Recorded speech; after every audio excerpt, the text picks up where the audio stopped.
उसका संविधान उसकी ताकत होता है, संविधान उस देश की रीढ़ की हड्डी होता है। लेकिन पिछले कुछ समय से साथियों हम इस चीज को देख रहे हैं कि भारतीय जनता पार्टी के नेता पहले तो चुनाव में कह रहे थे कि 400 पार लेके आएंगे, इस देश के संविधान को बदलेंगे, लेकिन उस 400 पार की हवा आप लोगों ने निकाल दी। और राजस्थान के अंदर भी आदरणीय रंधावा साहब और डोटासरा साहब के नेतृत्व में 25 में से 11 मोर्चे इनके बुलाए और 11 सीटें इंडिया गठबंधन को आप लोगों ने दी। अब इनके भाषण तो बंद हो गए, संविधान को लेकर अब हमारे देश के जो अपने आप को चौकीदार कहते हैं, चौकीदारा तो कर नहीं रहा है, अब संविधान को जहां भी देखता है सीधा माथा टिकाता है। वो आप लोगों की ताकत थी जो आपने लोकसभा चुनाव के अंदर दिखाई। लेकिन जो मन के अंदर जो भाव है, जो संविधान को मानने चाहिए, जिनके लिए इन लोगों के दिल के अंदर भावना होनी चाहिए, वो नहीं है। हमारे पड़ोस में भरतपुर है, आपको पता है कि पंचायती राज के या किसी भी प्रकार के उपचुनाव है तो 6 महीने में हो जाने चाहिए, लेकिन 1.5 साल से जिला प्रमुख का उपचुनाव भरतपुर के अंदर नहीं हो रहा है। आप लोगों के सामने है। हमारे काफी सरपंच साहिबान भी यहां बैठे हैं, जो बैठे हो तो सोच रहे ठीक है तुमको प्रशासक बना दिया, तुम तो 5 साल से आगे भी चल जाओ, लेकिन ये संविधान के खिलाफ है। 5 साल के अंदर चुनाव होने चाहिए। आप लोगों का अच्छा काम है तो जनता वापिस आपको चुन के भेज देगी। ये जिसकी लाठी उसकी भैंस नहीं होनी चाहिए। चुनाव होने चाहिए, चाहे जिला परिषद के हो, चाहे नगर पालिकाओं के हो। 5 साल में संविधान में लिखा है चुनाव होंगे तो चुनाव होने चाहिए, नहीं हो रहे। संविधान के तहत देश के अंदर संस्थाएं बनी हुई, ईडी है, इनकम टैक्स है, सीबीआई है। इन लोगों को विपक्षी जो दल हैं, चाहे वो कांग्रेस हो या अन्य दलों जो इनके खिलाफ बोलते हैं, उनके खिलाफ इन लोगों को लगा रखा है। इनका एक ही काम है कि जो इनके खिलाफ बोलते हैं उनको तंग करिए। 56 घंटे तक ईडी ने राहुल गांधी जी से पूछताछ की है, 56 घंटे तक। और अभी राहुल गांधी जी ने कल कहा कि किस प्रकार से रॉबर्ट वाड्रा जी को भी ये लोग लगातार तंग कर रहे हैं, सिर्फ इसलिए कि देश के अंदर उनकी इमेज खराब हो और कांग्रेस इनको टारगेट कर रही है, वो इनको टारगेट नहीं करे, इसलिए सिर्फ उन पे ये कार्रवाई कर रहे हैं। रंधावा साहब यहां पर बैठे हुए हैं, पंजाब के अंदर कांग्रेस की सरकार आ रही है तो पंजाब में जो प्रभारी लगाए हुए हैं वो भूपेश बघेल साहब छत्तीसगढ़ से आते हैं। अब उनके यहाँ ईडी को भेज दिया और उनके बेटे को अरेस्ट करा दिया कि ये लोग पंजाब में वो काम नहीं करे। इस प्रकार की लोगों की सोच है।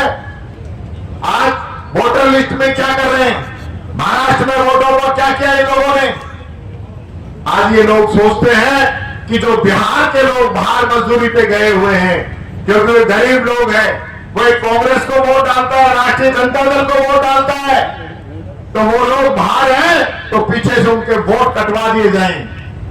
ये काम ये लोग कर रहे हैं, इसलिए ये पुनर्गठन चल रहा है। वहां बंगाल के अंदर चुनाव है तो बंगाल में चुनाव को प्रभावित करने के लिए जो बंगाल के लोग हैं उनको बांग्लादेशी बताकर देश के अंदर एक इस प्रकार का माहौल पैदा करना चाह रहे हैं। हमारे यहाँ अलवर में बंगाल के लोग काम कर रहे हैं, हमारे यहाँ पे अलवर के अंदर, लेकिन सिर्फ ये एक मैसेज देने के लिए कि बांग्लादेशी राजस्थान में रह रहे हैं, इनके वोट काटिए। ये सिर्फ सत्ता पाने का काम कर रहे हैं। मैं यहां एक बात कहना चाहूंगा, यहां पे हमारे सरिस्का रंधावा साहब जिस सरिस्का को आबाद करने का काम सरदार मनमोहन सिंह जी ने किया, हमारी पूर्ववर्ती सरकार अशोक गहलोत साहब ने किया।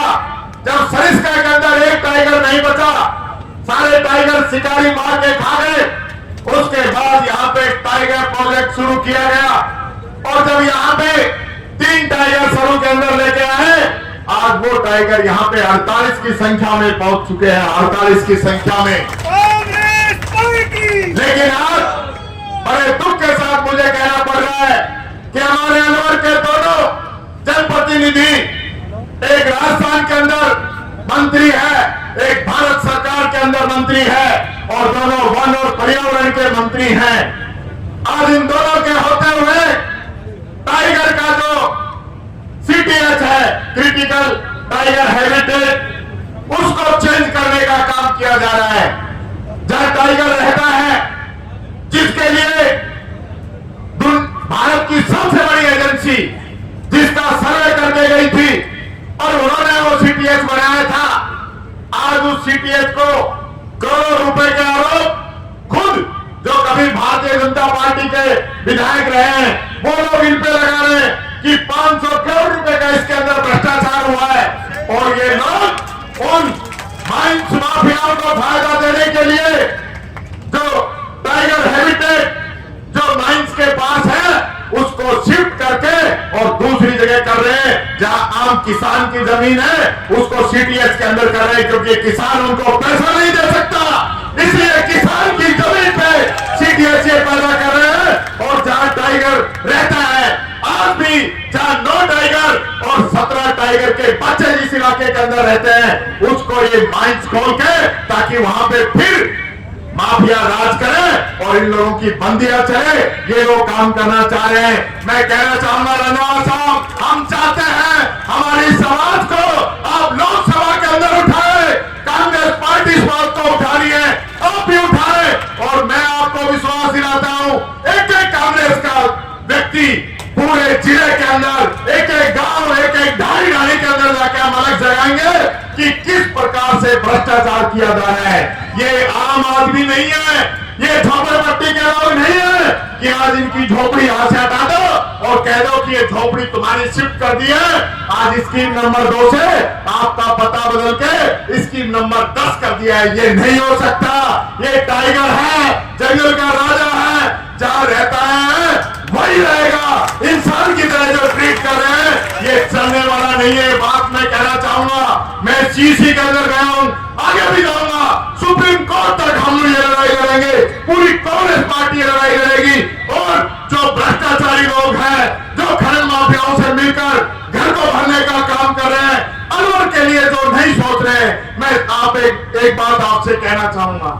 आज हमारा बहरोड, हमारा भिवाड़ी, हमारा तिजारा, टपुगड़ा जो इंडस्ट्रियल एरिया था वो पूरा तो हमारे अलग जिले बन गए। आज हमारे पास अगर कुछ है तो ये सरिस्का और ये सिलीसेड है। इस सरिस्का से पूरा अलवर जिला और राजस्थान के लोग कमा के खा सकते हैं। हमारा गुजारा इसी से होगा, अलवर की इनकम इसी से होगी और ये लोग उस इनकम को खत्म करना चाहते हैं। मैं आप लोगों से अपील करना चाहूंगा साथियों कि आज ये तय करके जाएं, गांव गांव ढाणी ढाणी अलग लगाएंगे और भ्रष्टाचारियों को उनके मंसूबे के अंदर कभी कामयाब नहीं होने देंगे। ये विश्वास मैं आपसे चाहता हूं। अगर आप मेरे पक्ष में हैं तो दोनों हाथ उठा के ताली बजा के मेरा समर्थन करो और इन भ्रष्टाचारियों को अलवर का CTH नहीं बदलने देंगे। ये मैं अनुरोध आप सब लोगों से करना चाहूंगा। अंशुम फोटो नहीं आई तो दोबारा भी ठा देंगे लोग, हाथ दोबारा डालो, एक बार घूम ले लो फोटो। सारे लोग इनका जो है डोटासरा जी ने तो वहां मोरिये बुलाए थे और अलवर के अंदर हम इनके मोरिये बुला देंगे। बात में कह रहा था।